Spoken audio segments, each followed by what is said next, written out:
Right, we now come to the urgent question. Alex Burghart. Thank you very much, Mr. Speaker. To ask the Chief Secretary to the Prime Minister to make a statement on the Government's response to the humble address agreed by this House on the 4th of February. Minister. Mr. Speaker, last week the House made a humble address to His Majesty for the Government to disclose material surrounding the appointment of Peter Mandelson as Ambassador to the United States of America. On Monday, my right honourable friend, the Chief Secretary to the Prime Minister, updated the House on further action the Government is taking. He confirmed that the Government will bring forward legislation to ensure that peerages can be removed from disgraced peers and that Peter Mandelson will be removed from the list of Privy Councillors.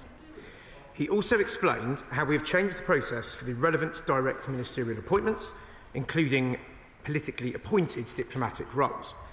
And my right honourable friend also set out other areas in which we recognise the need to go further, including around tightening transparency and lobbying.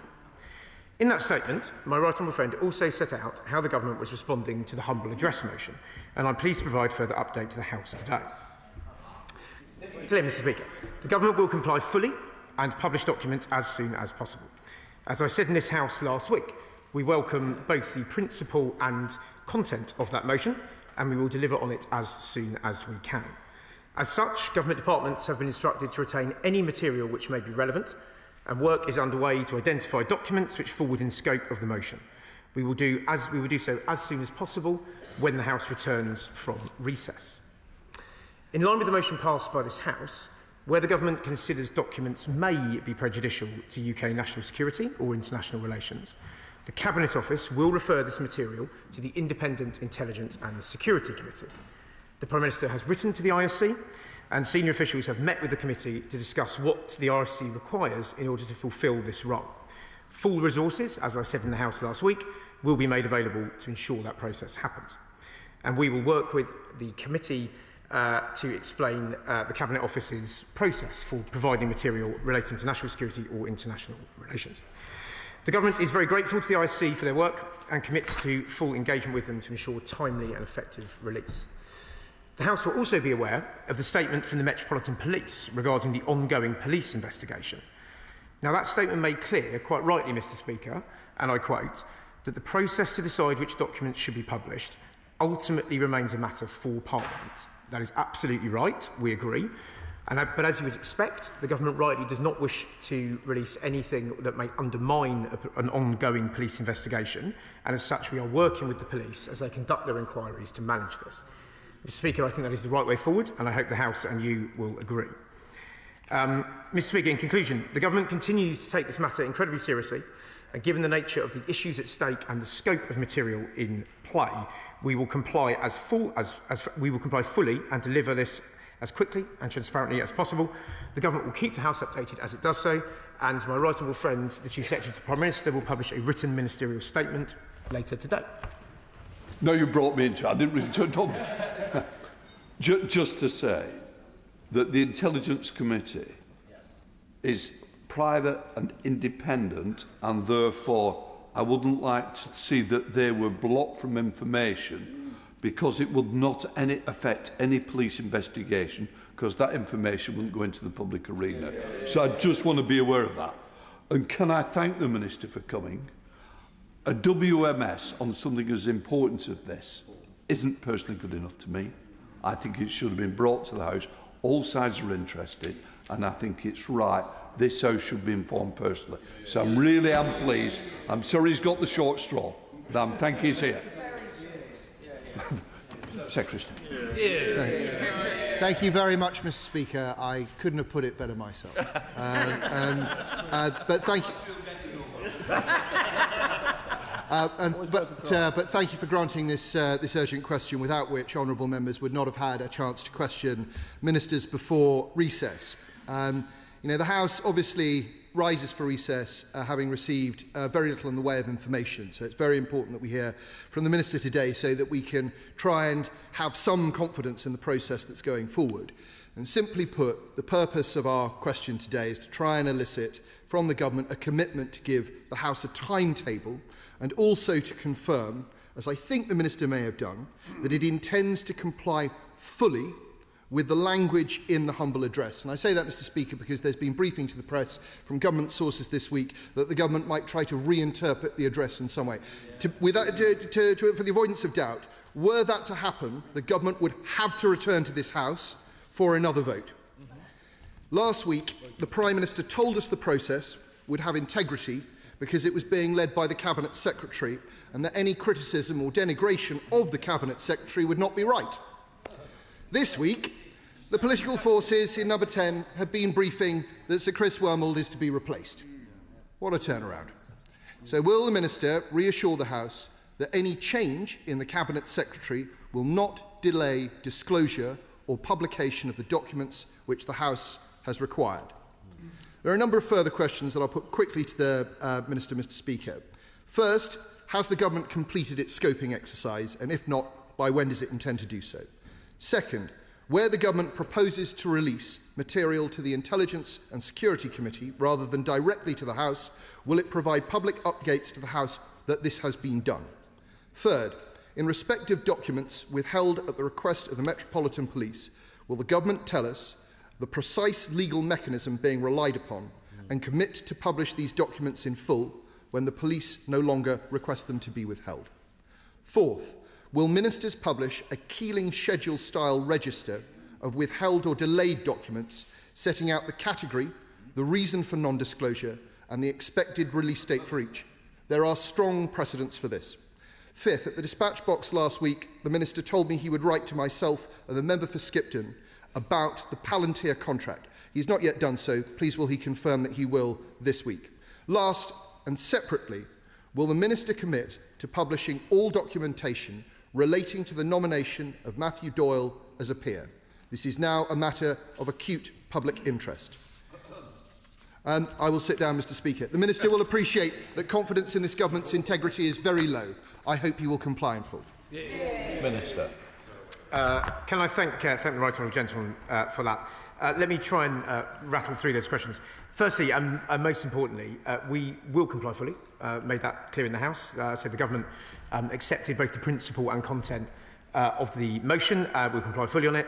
There is a large, this touches on the scoping question, there is obviously a large amount of material potentially in play here, much broader than other humble addresses. That's not a criticism, that's just a factual observation of how long it's going to take to get through this. So the scoping has begun, and we are working, the Cabinet Office is working through that scoping material. As I say, I will update the House as soon as I can with furthermore. We hope to publish the first tranche of this when the House comes back from recess. But as I say, that is being worked through on scoping. The conversations with the Metropolitan Police, as I say, are absolutely, as the Speaker pointed out, have the primacy of this place at heart. But we also, as you would expect, not want to prejudice an ongoing police investigation, so we are just working our way through that. With regard to the Cabinet Secretary that the right honourable gentleman mentioned, obviously it wouldn't be appropriate for a Cabinet Office Minister to talk about the Cabinet Secretary or individual... well, thankfully, I'm no longer an advisor, and I'm a Cabinet Office Minister, so it would not be appropriate for a Cabinet Office Minister to talk about the Cabinet Secretary. But let me reassure the House that the Cabinet Office is working hard on this. It is working diligently to do so. That process is ongoing, so any speculation around that does not affect the process that is going through. On Palantir, the right honourable gentleman mentioned this. I did commit to write to him. I have spoken to officials about that. I promise we will get that to him. Obviously, that there was an urgent question on this as well. I think that the MOD took that updated, but I promise I will come back. I will come back to him on that. And finally, he touched on Lord Doyle. Obviously, that is outside the scope of this humble address and outside the scope of the papers. So the urgent question on that does not touch upon that. Sarah Owen. Thank you, Mr Speaker. Parliament is rightly focusing its attention on Peter Mandelson, but along with accusations of other heinous crimes, during his time as trade envoy to Singapore, Vietnam, China and Hong Kong in 2010, Andrew Mountbatten-Windsor passed extremely sensitive material on to Epstein and his accomplices. Isn't it time that, as well as Peter Mandelson, we called on Andrew Mountbatten-Windsor to answer to both the police and to Parliament? Can I thank you for that? Look, everyone in this House has been sickened and dismayed at the revelations from all of the Epstein papers that have come through and in relation to what the Honourable Lady just said. Obviously, that is outside the scope of this humble address, and that is a matter for the panellists to respond to.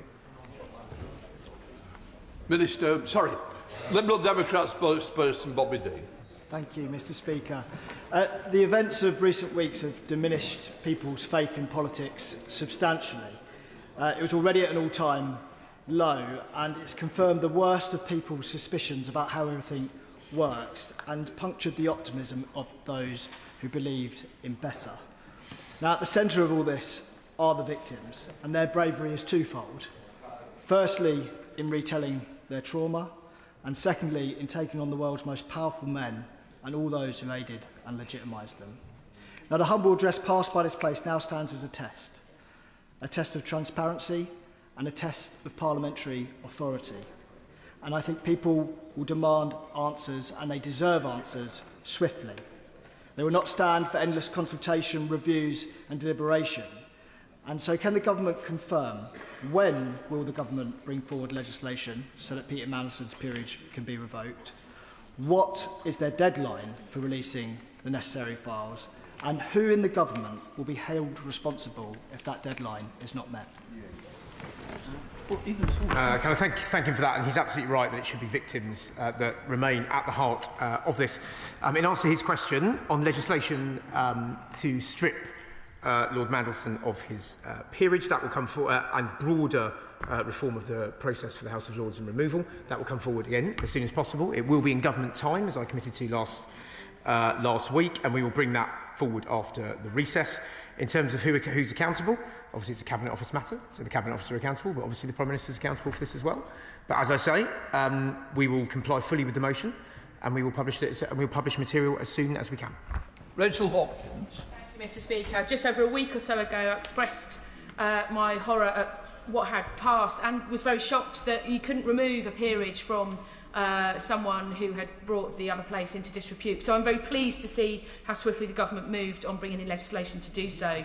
But does the Minister agree with me that full compliance with regards to transparency of records as soon as possible is vitally important to ensure we rebuild trust in politics and politicians? Minister. Yes, absolutely do. And as I say, we absolutely will comply fully, and we will comply as quickly as possible. And I also, on a side issue, completely share her point about the removal process for the Lords. I think it's, for the other place. I think it's inexplicable that that's still the case. And the sooner we can update that, the better. Sir Christopher Cho. Mr Speaker, does the Minister share my concern about the revelations relating to the connection between Mandelson and the Chinese motor manufacturer BYD, which now says that the United Kingdom is the largest destination for its electric vehicles? Will he also answer as to whether he is preventing the Secretary of State for Energy and Net Zero from disclosing the conduct which he had and the conversations which he had when he visited China last year and signed agreements which remain secret as far as this House is concerned? Minister. Thank you. I mean, look, there's no part of the revelations around Lord Mandelson that I'm not dismayed at and appalled at. So that includes all of that. On the broader point about that he raises there, I'm afraid I'm not across the detail of that, but that's one for the Secretary of State team to reply to.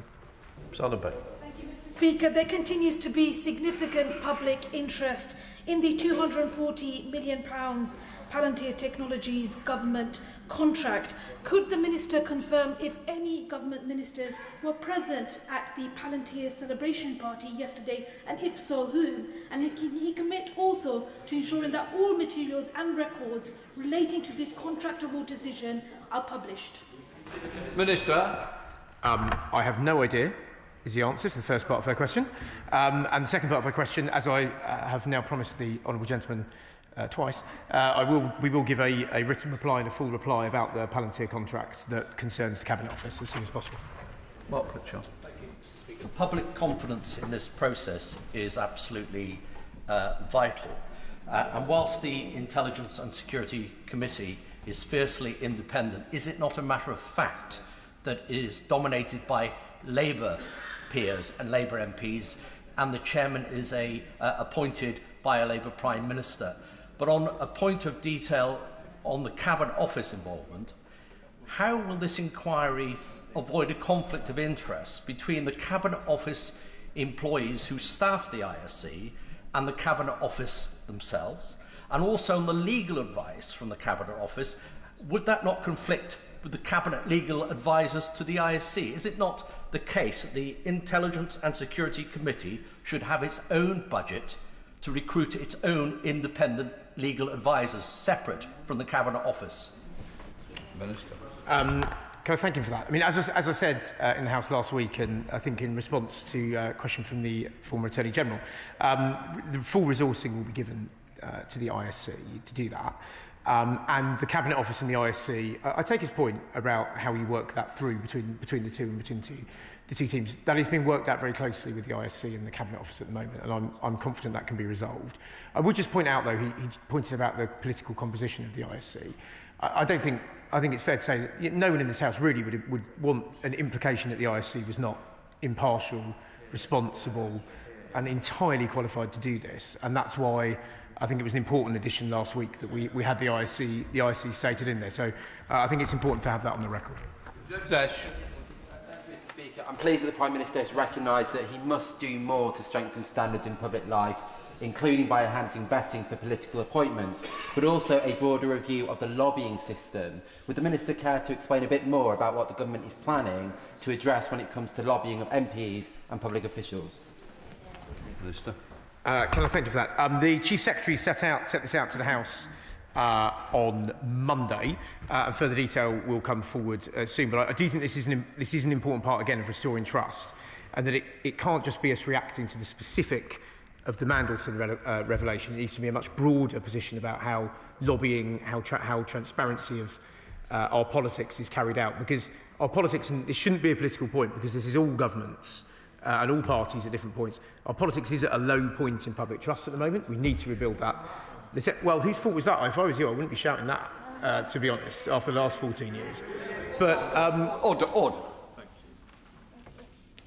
One of us is going to sit down. It's not going to be me. Don't. I don't need these side comments. They are coming more often. You're now a front bencher. More restraint is required from you. As the next military officer, I expect so much better. Come on. Oh, Gallup. I'm sorry, Mr. Speaker, just in conclusion, yes. Sorry, in his specific, the Chief Secretary set those out on Monday. Further details will come forward, and we will tighten transparency regulations as well. Richard Ford. Thank you, Mr. Speaker. I should say first up that I respect enormously the Right Honourable Member for the Wrekin, but I do disagree with him about the independence of the Intelligence and Security Committee. It is very much a committee of this House, and it is independent as such. But the ISC is awaiting receipt of papers from the government, and the committee has requested that those papers relating to the vetting and appointment of Lord Mandelson are prioritised for release to the committee. Can the Minister confirm that they will be prioritised? And also, can the Minister give an early indication of the number of documents that are expected to be passed to the committee, such that the ISC can determine what the resource requirements are so that it can undertake the task? Thank you. Minister.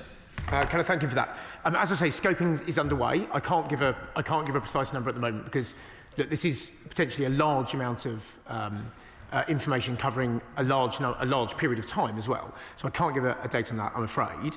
But as I say, the Cabinet Office is working closely with the ISC to try and deliver this as quickly as possible and to deliver it in the right priority as well. Lewis Atkins.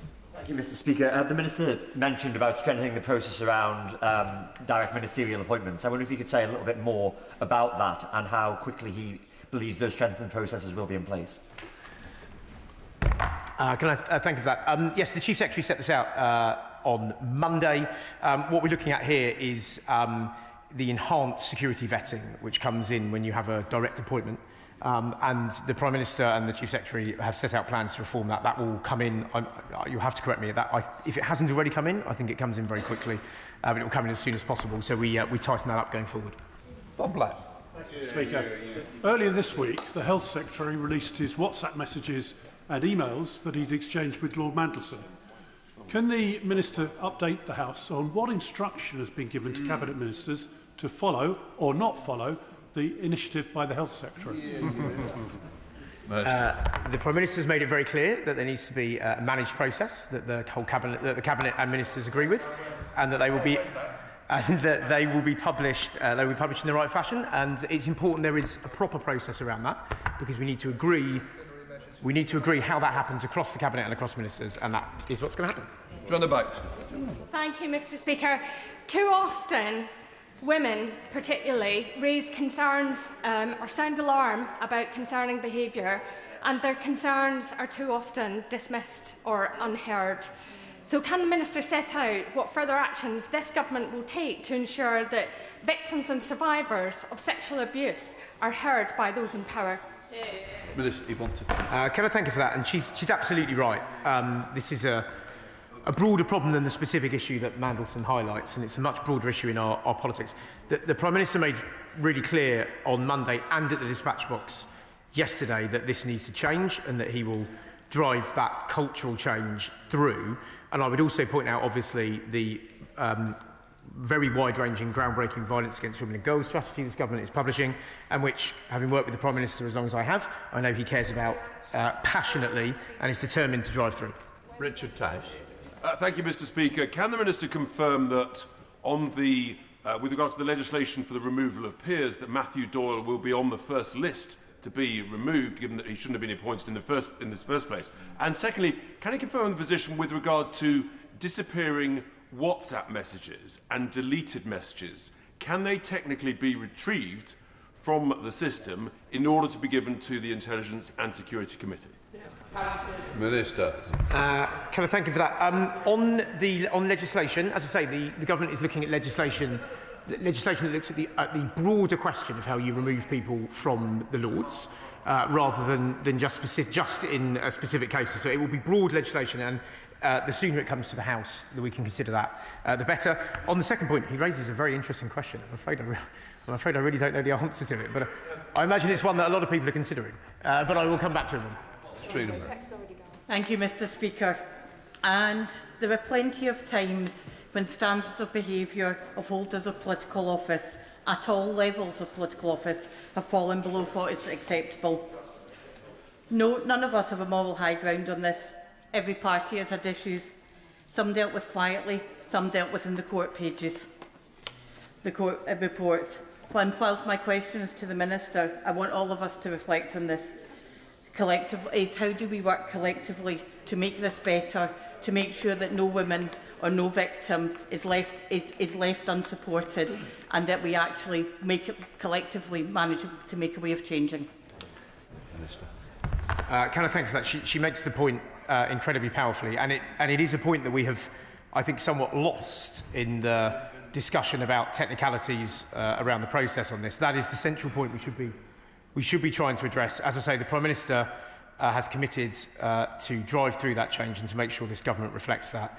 We are bringing forward, as I say, the violence against women and girls strategy, which is groundbreaking and long overdue, but there needs to be much broader cultural change as well. Thank you, Mr. Speaker.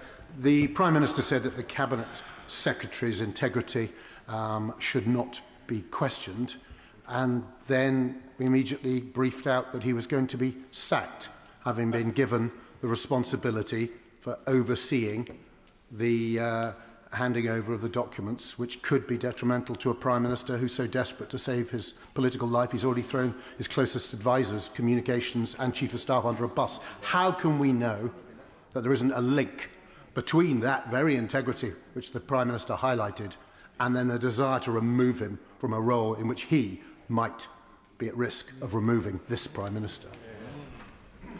Look, as I said, I'm not going to comment on the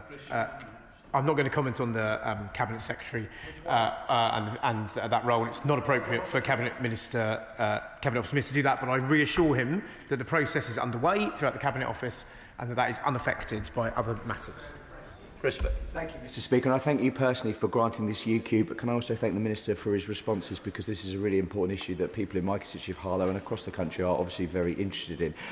Can he assure my constituents that this process will be fully transparent? And can I also add my support to the member for Paisley and Renfrewshire South for what she said about making it important that people in power listen to the victims of these terrible crimes? Yes, absolutely. As I say, we will be fully transparent. We will comply fully with the motion, and we will do so as quickly as possible. And I think his second point, as I say, is the central point that we need to return to throughout this debate and going forward. Christine Chard. Thank you very much, Mr. Speaker, and I thank the Minister today for his assurances that these reports and the publications will come forward as soon as possible. But I'm sure he can pick up from the tenor in the House that many of us are concerned about public confidence in this place, in us being undermined. And every day that we don't have those reports, there is more speculation, there is more doubt heaped on all of us and on the government. The government needs to be stronger, I believe, so would he commit to keeping us up to date regularly and giving us a date as soon as he can that the public can expect to have their own ability to see these published papers? Of course, yes, I do agree. And as I said in my initial reply, we expect to be able to start publishing this material as soon as possible after the recess, and I hope we can do that as quickly as we can. But just on the broader point she makes about public confidence, I think this is an essential point of it, and it's why I've tried to emphasise, and indeed last week in the debate, as heated as it occasionally got, that we want to comply with this and we want to get to the bottom of this. There's no one on this side that doesn't want to get to the bottom of the lies Mandelson told and the problems that led to. And there is a matter of broader public confidence and trust. And we need to demonstrate that this House is not reflected by the acts of Mandelson et al., but it is a broader House of doing public good and public service. And I think this is an important part of getting to that.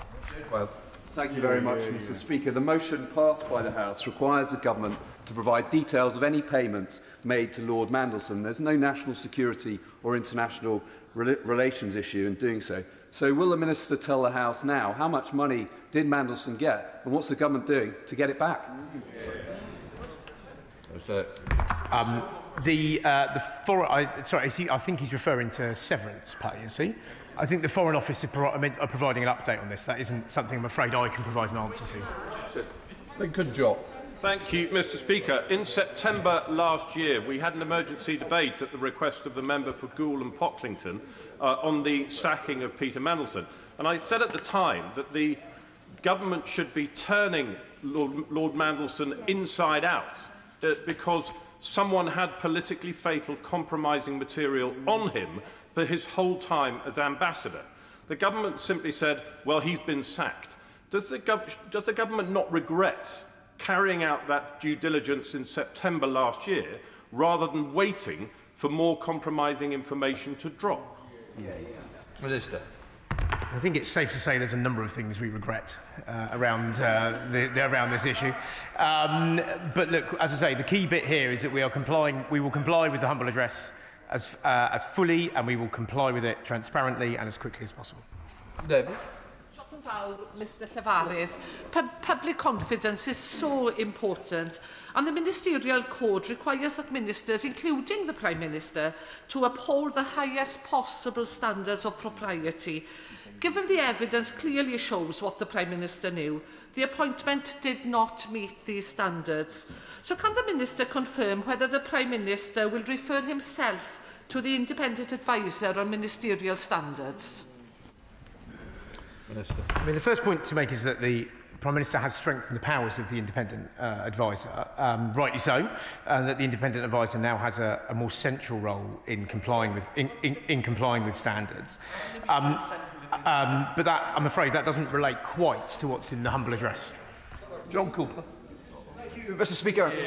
As a former journalist, I know that the Fourth Estate don't always get things right, but they're not in the habit of making things up. What then are we to make of reports from Dan Hodges in the Mail and the Mail on Sunday that the Prime Minister is attempting a last-ditch attempt to limit the amount of documentation that is released under our humble address? There's no smoke without fire, Mr. Speaker. Minister. I really wouldn't believe everything you read in the press. Let me be very clear from this dispatch box. Let me be very, very clear. Let me be very clear. The government is complying fully and transparently, and it is working very hard to do so. And any reports to the contrary are just not right. But the best objective. Speaker. The issues of surrounding Lord Mandelson and Lord Doyle and their proximity to paedophiles is now intertwined. On the 2nd of January 2026, I asked a written question to the Cabinet Office asking them to publish the findings of the internal investigation that took place prior to the granting of the peerage for Lord Doyle. That investigation was carried out by the former Chief of Staff, Morgan McSweeney, but also by his deputy, Jill Cuthbertson, who is now the interim Chief of Staff.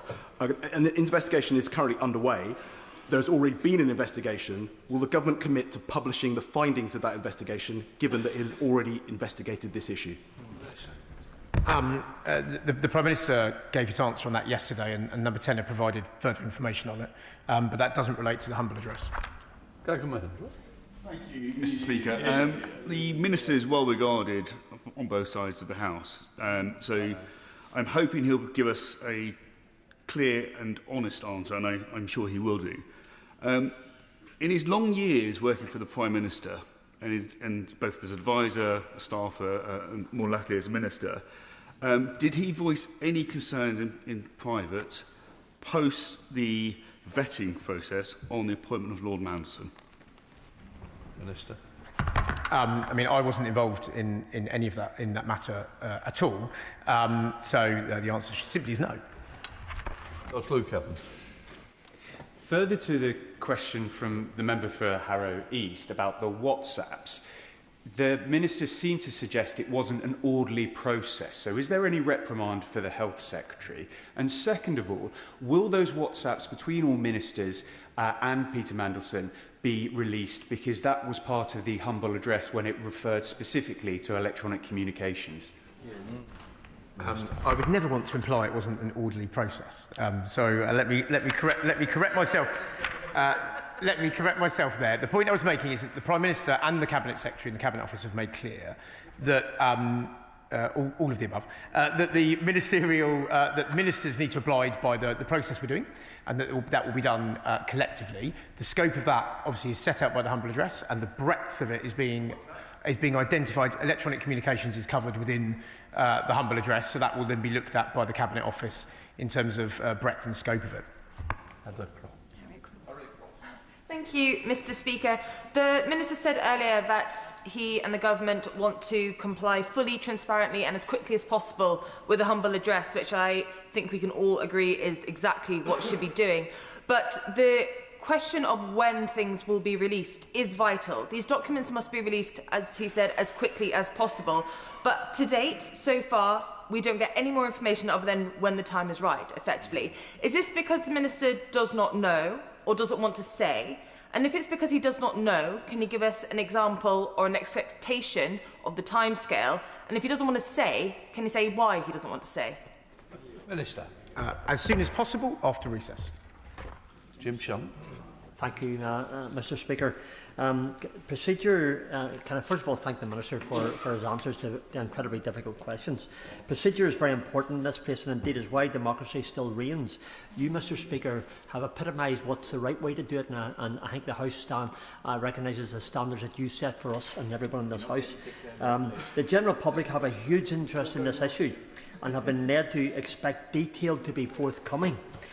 So will the Minister not ensure that government holds itself to the highest standards expected and provide the detail to enable all in this House and outside of this House to move forward whilst learning lessons and striving for true accountability at all levels? Thank you. Yes, absolutely, and that should be the guiding principle as we go through this. And the test of it at the end should be whether not only have we complied with the motion, obviously we will, but has this helped? But has this helped to restore transparency and trust in the public? Jeremy Wright. Thank you very much, Mr. Speaker. I'm very grateful to you for calling me, and I apologise I missed the Minister's opening remarks, but I did hear him endorse the integrity of the ISC, and can I entirely agree with that? I think it's very important that I say from these benches, just as my committee colleague did from the Liberal Democrat benches, that we have full confidence in the integrity of the Labour members of the ISC to do the job that the House has commissioned us to do. But can I put something to him as to the problems the government now has? It seems to me that the potential problems the government has in complying with the humble address are, first of all, potentially in the volume of material that it may cover, and secondly, in what the Metropolitan Police wish us to hold back for the purposes of their investigation. In relation to the first, does he agree, as my right honourable friend put to him, that if the government seeks to moderate the terms of the humble address in any way to take account of that volume, it must come back to the House for its consent to do so? And does he agree in relation to the material the Metropolitan Police may be concerned about, that because that material will not be made public if it is submitted to the ISC, there is no reason to slow down the process of referral of documents to my committee, simply because of concerns the police may have that if made public, that material may prejudice a future trial? Minister. Yes, I think firstly, can I completely endorse the point he made at the beginning about the independence and integrity of the ISC. But I think he identifies two very fair points, by the way. And I say that not as a reason, not to comply, etc. That is just the reality of the complexity of what we're dealing with. The volume, as I say, is larger than another humble address. As I say, not a complaint, but a statement of fact. But there's no attempt to narrow that scope, and there's no attempt to narrow against the motion of that. The process, as I say, the Cabinet Office is doing is to define that scope and to sort of harness what falls within it. His second point on the Metropolitan Police, I think, is well made. And as I say, our desire, the recognition of both the Met and the Government, obviously, is that Parliament retains the right, ultimately, to publish material. But it's obviously the act of a responsible government that wants to not do so in a way that will prejudice an ongoing live case that we would all like to see reach conclusion. So, look, we're working through them. They are complicated matters, but he raises them in exactly the right fashion. Right, so that completes the urgent question.